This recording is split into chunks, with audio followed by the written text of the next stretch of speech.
دي مش قصة لفيلم رعب، دي حادثة حقيقية.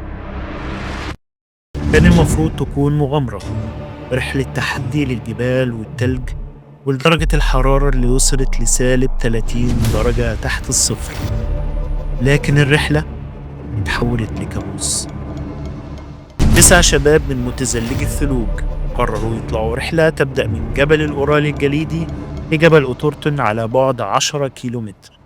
لكن الرحلة السعيدة انتهت نهاية مأساوية.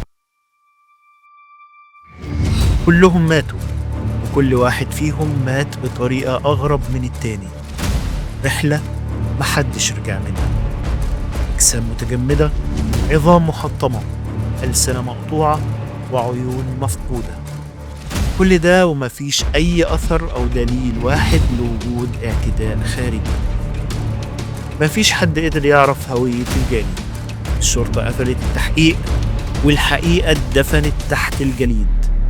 لكن في الفيديو ده هنفتح الملف من تاني وهنحاول نعرف حقيقة اللي حصل.